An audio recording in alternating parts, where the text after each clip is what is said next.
नमस्कार साथियों और प्यारे विद्यार्थियों। आर्य क्लास यूट्यूब चैनल के अंतर्गत मैं सभी साथियों का और प्यारे विद्यार्थियों का बहुत बहुत स्वागत और अभिनंदन करता हूं। प्रिय विद्यार्थियों, इससे पहले की क्लास के अंतर्गत जो हमने बात की थी वो संसदात्मक शासन व्यवस्था के संदर्भ में अपने बात की थी। देखिए, शासन प्रणाली को मोस्टली रूप में दो भागों में बांटा जाता है। एक संसदीय शासन प्रणाली होती है और एक जो होती है वो अध्यक्षात्मक शासन प्रणाली होती है। और जो संसदीय जो शासन प्रणाली होती है उसको पार्लियामेंट्री सरकार के नाम से भी जानते हैं, जिसमें प्रमुख रूप से जो कार्यपालिका होती है वो व्यवस्थापिका के प्रति जवाबदेह होती है और कार्यपालिका और व्यवस्थापिका में सामंजस्य स्थापित करने के लिए कार्यपालिका व्यवस्थापिका का अभिन्न अंग के रूप में भी उसको माना जाता है, स्वीकार किया गया है। इस प्रकार से राष्ट्रपति जो होता है वो संसद का अभिन्न अंग होता है। तो आज जो हम बात करेंगे, हमारी जो क्लास रहेगी वो अध्यक्षात्मक शासन व्यवस्था के संदर्भ में रहेगी। देखिए, अध्यक्षात्मक शासन प्रणाली को प्रेसिडेंशियल गवर्नमेंट के नाम से भी जाना जाता है, क्योंकि इसमें अध्यक्षात्मक शासन प्रणाली में जो कार्यपालिका होती है वो व्यवस्थापिका के प्रति जवाबदेह नहीं होती है। चलिए बात करते हैं अध्यक्षात्मक शासन प्रणाली। तो अध्यक्षात्मक शासन जो व्यवस्था है वह शासन व्यवस्था है जिसमें कार्यपालिका और व्यवस्थापिका, यहाँ पर जो कार्यपालिका होती है, कार्यपालिका व व्यवस्थापिका, कार्यपालिका व व्यवस्थापिका में पृथक्करण पाया जाता है, पृथक्करण पाया जाता है। कार्यपालिका और व्यवस्थापिका में पृथक्करण पाया जाता है, यानी जो कार्यपालिका होती है व्यवस्थापिका दोनों अलग अलग होती हैं और कार्यपालिका का जो प्रधान होता है वो व्यवस्थापिका के प्रति जवाबदेह नहीं होता है। कार्यपालिका का जो प्रधान होता है, यहाँ पे जो कार्यपालिका का जो प्रधान है, कार्यपालिका का जो प्रधान होता है वो राष्ट्रपति होता है। कार्यपालिका का प्रधान कौन होता है? राष्ट्रपति होता है। इसलिए इसे प्रेसिडेंशियल गवर्नमेंट के नाम से भी जाना जाता है। राष्ट्रपति कार्यपालिका का प्रधान होता है और जो संसदीय शासन प्रणाली होती है उसमें दो प्रकार की कार्यपालिका देखने को मिलती है, एक वास्तविक कार्यपालिका और एक नाम मात्र की कार्यपालिका। संसदीय कार्यपालिका में संसदीय कार्यपालिका प्रमुख रूप से भारत में अपनाई गई है और भारत में जो संसदीय जो कार्यपालिका ली गई है, संसदीय शासन प्रणाली ली गई है वो ब्रिटेन से ली गई है। जिस प्रकार से ब्रिटेन में कार्यपालिका का जो वास्तविक जो प्रधान होता है प्रधानमंत्री और मंत्रिपरिषद होता है, जबकि नाममात्र का वहां पे सम्राट होता है। और भारत में संसदीय शासन प्रणाली के अंतर्गत वास्तविक कार्यपालिका में प्रधानमंत्री और मंत्रिपरिषद आते हैं, जबकि नाममात्र की कार्यपालिका के अंतर्गत राष्ट्रपति आते हैं। और अध्यक्षात्मक शासन जो प्रणाली होती है जिसे प्रेसिडेंशियल गवर्नमेंट के नाम से भी जाना जाता है, इसमें कार्यपालिका और व्यवस्थापिका में पृथक्करण पाया जाता है और कार्यपालिका का जो प्रधान जो राष्ट्रपति होता है वो प्रमुख होता है, वास्तविक कार्यपालिका के अंतर्गत होता है। और यहाँ पे जो कार्यपालिका होती है वो व्यवस्थापिका के प्रति जवाबदेह नहीं होती, जबकि संसदीय शासन प्रणाली में कार्यपालिका व्यवस्थापिका के प्रति क्या होती है? उत्तरदायी होती है, जवाबदेह होती है। ठीक है, तो कार्यपालिका का प्रधान यहाँ पे राष्ट्रपति होता है, वास्तविक प्रधान के रूप में कौन होता है? राष्ट्रपति। कौन सी शासन प्रणाली में? अध्यक्षात्मक शासन प्रणाली के अंतर्गत।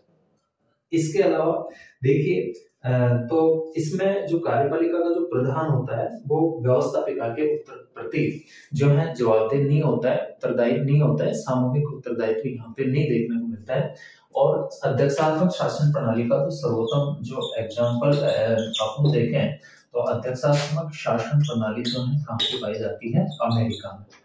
ठीक है, अध्यक्षात्मक शासन प्रणाली का जो मोस्टली जो एग्जाम्पल है वो कहाँ है? तो अमेरिका है। इसके अलावा अध्यक्षीय प्रणाली को अपनाने वाले अन्य देश जो हैं ब्राजील, पाकिस्तान। ध्यान रखना, ये जो शासन प्रणाली जो पाली जाती है पाकिस्तान, इसके अलावा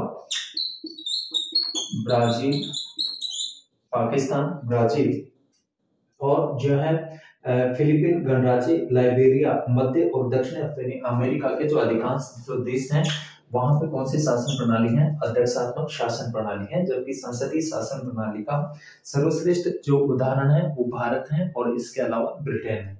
इसके अलावा और अपन और बात करते हैं कि अब परिभाषाएं देखते हैं। गार्नर ने कहा है कि अध्यक्षात्मक सरकार वह सरकार होती है जिसमें कार्यपालिका अर्थात राज्य का जो अध्यक्ष होता है और उसके मंत्री अपनी अवधि के बारे में संविधान की दृष्टि से विधानमंडल से स्वतंत्र रहते हैं और अपनी राजनीतिक नीतियों के बारे में उसके प्रति जो है क्या होते हैं, अनुत्तरदायी होते हैं। तो डियर स्टूडेंट्स और प्यारे साथियों, ये जो अध्यक्षात्मक शासन प्रणाली है इसमें जो है सामूहिक उत्तरदायित्व नहीं पाया जाता है, जबकि सामूहिक जो उत्तरदायित्व पाया जाता है वो संसदीय शासन प्रणाली के अंतर्गत जो है देखने को मिलता है। गार्नर ने बहुत अच्छी परिभाषा दी है कि अध्यक्षात्मक सरकार वह सरकार होती है जिसमें कार्यपालिका अर्थात राज्य का जो अध्यक्ष होता है उसके मंत्री अपनी अवधि के बारे में संविधान की दृष्टि से विधानमंडल से स्वतंत्र होते हैं और अपनी राजनीतिक नीतियों के बारे में उसके प्रति क्या होते हैं, अनुत्तरदायी होते हैं। जबकि संसदीय शासन प्रणाली में सरकार तब तक रहती है जबकि उसे संसद के निचले सदन यानी निम्न सदन में उसे विश्वास मत हासिल होता है, तब तक सरकार जो है अपने पद पे बनी रहती है। तो और जो है गेटल लिखते हैं कि अध्यक्षात्मक शासन वह प्रणाली है जिसमें कार्यपालिका प्रधान अपने कार्यालय और बहुत कुछ सीमा तक अपनी नीतियों और कार्यों के बारे में विधानमंडल से क्या होता है, स्वतंत्र होता है। इसके अलावा जो है अध्यक्षीय शासन व्यवस्था में कार्यपालिका का प्रधान अथवा राष्ट्रपति का चुनाव देश के नागरिकों द्वारा प्रत्यक्ष या अप्रत्यक्ष रूप से जो है चुना जाता है और मंत्रिपरिषद में सामूहिक उत्तरदायित्व की भावना का अभाव होता है तथा इसका अस्तित्व पूर्णतः राष्ट्रपति की इच्छा पर निर्भर है। अध्यक्षीय शासन व्यवस्था में कार्यपालिका राष्ट्रपति विधानमंडल के प्रति उत्तरदायी नहीं होता और न ही विधानमंडल उसे अपने पद से हटा सकती है, लेकिन दुराचार के आरोप में जो है उस पर क्या चलाया जा सकता है, महाभियोग चलाया जा सकता है। महाभियोग प्रस्ताव के माध्यम से जो है राष्ट्रपति को जो है पद से हटाया जा सकता है। ये अमेरिका में जो है इस बात का जो है अमेरिका के अंतर्गत जो अपन बात कर सकते हैं कि अमेरिका में जो महाभियोग राष्ट्रपति के प्रति लाया जाता है तो कार्यपालिका राष्ट्रपति विधानमंडल के प्रति उत्तरदायी नहीं होता और न ही विधानमंडल उसे हटा सकता है, बल्कि दुराचार के आरोप में महाभियोग चला सकती है। इसके अलावा कार्यपालिका प्रधान साधारण तो वर्ष में एक बार कांग्रेस को अपना संदेश देता है, परंतु असाधारण परिस्थितियों में गठित विशेष अधिवेशन में इन संदेशों की संख्या बढ़ाई जा सकती है। राष्ट्रपति अपनी इच्छानुसार चुने गए मंत्रियों को पदमुक्त भी कर सकता है, परंतु ऐसा करने के लिए सीनेट का अनुमोदन लेना क्या होता है, आवश्यक होता है। ठीक है, इसके बाद में अपन बात करते हैं इस शासन की प्रमुख विशेषताएं। अध्यक्षात्मक शासन की प्रमुख विशेषताएं। अध्यक्षात्मक शासन की प्रमुख विशेषताएं, तो विशेषताओं के अंतर्गत जो है एक तो कि अध्यक्षीय शासन व्यवस्था मॉन्टेस्क्यू द्वारा प्रतिपादित शक्ति पृथक्करण के सिद्धांत पर आधारित है, जिसके अंतर्गत व्यवस्थापिका तथा कार्यपालिका अपने अपने कार्यों में प्राय एक दूसरे से क्या रहते हैं, स्वतंत्र रहते हैं। व्यवस्थापिका के निंदा प्रस्ताव अथवा अविश्वास प्रस्ताव से कार्यपालिका प्रभावित नहीं होती है और कार्यपालिका व्यवस्थापिका विधि निर्माण संबंधी कार्यों में जो है भाग लेती है, जबकि संसदीय शासन प्रणाली में कार्यपालिका को कंट्रोल में रखने के लिए, नियंत्रण में रखने के लिए बहुत सारे जो है प्रस्ताव लाए जाते हैं, जैसे कामरूप प्रस्ताव है, निंदा प्रस्ताव है, ध्यानाकर्षण प्रस्ताव है और अविश्वास प्रस्ताव पारित करके जो है कार्यपालिका को अपदस्थ जो है किया जा सकता है। इसके अलावा जो है अध्यक्षात्मक शासन में नाम मात्र की वास्तविक कार्यपालिका में कोई भेद नहीं होता है, क्योंकि देश का संवैधानिक प्रधान राष्ट्रपति ही वास्तविक रूप में कार्यपालिका का कौन होता है, प्रधान होता है। ठीक है ना, कार्यपालिका का वास्तविक प्रधान कौन होता है, राष्ट्रपति होता है। जबकि संसदीय शासन प्रणाली में दो प्रकार की कार्यपालिका देखने को मिलती है, एक वास्तविक कार्यपालिका और एक जो है नाम मात्र की कार्यपालिका। जबकि अध्यक्षात्मक शासन प्रणाली में केवल एक ही कार्यपालिका होती है, वास्तविक कार्यपालिका, और वास्तविक कार्यपालिका के अंतर्गत कौन आते हैं, प्रेसिडेंट आते हैं, राष्ट्रपति आते हैं। इसलिए इसे अध्यक्षात्मक शासन प्रणाली को जो है प्रेसिडेंटियल गवर्नमेंट के नाम से भी जो है जाना जाता है। इसके अलावा और जो विशेषताओं की बात करें तो जो है कार्यपालिका के प्रधान राष्ट्रपति का निर्वाचन एक निश्चित अवधि यानी 4 वर्ष के लिए किया जाता है। ठीक है ना, तो अमेरिका में जो राष्ट्रपति का जो कार्यकाल है वो कितना होता है, 4 वर्ष होता है। अमेरिका के राष्ट्रपति का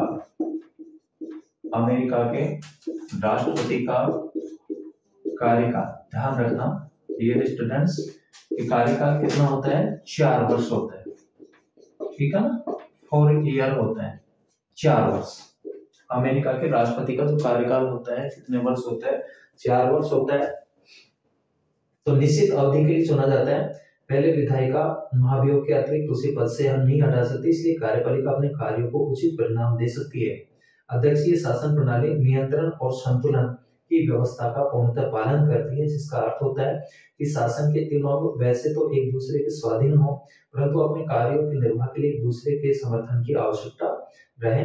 संयुक्त राज्य अमेरिका में कार्यपालिका के उच्च अधिकारियों की नियुक्ति और विदेशों से संधियां करने की शक्ति यद्यपि राष्ट्रपति के हाथ में होती है, परंतु उसके लिए उसे कांग्रेस के उच्च सदन, जो उच्च सदन है अमेरिका में वो कौन सा है, सीनेट है, सीनेट का अनुमोदन प्राप्त करना जरूरी होता है। कांग्रेस के पास विधि निर्माण की शक्ति प्राप्त है, परंतु इस हेतु राष्ट्रपति की सम्मति जो है अनिवार्य होती है। अपराध दंड संबंधी निर्णय न्यायपालिका के क्षेत्राधिकार में है, परंतु अपराधी को क्षमा करने और दंड कम कर देने का अधिकार राष्ट्रपति को प्राप्त है। कार्यपालिका और न्यायपालिका दोनों को अपने अपने क्षेत्रों में खर्च करने की स्वीकृति विधानमंडल से लेनी पड़ती है। ठीक है, तो डियर स्टूडेंट्स और प्यारे साथियों, ये अध्यक्षात्मक जो है अपने शासन प्रणाली के संदर्भ में बात की, और अध्यक्षात्मक शासन प्रणाली का जो सर्वश्रेष्ठ जो एग्जाम्पल है, उदाहरण है, अमेरिका है। मिलते हैं नेक्स्ट क्लास में, तब तक सभी विद्यार्थियों और साथियों का बहुत बहुत धन्यवाद।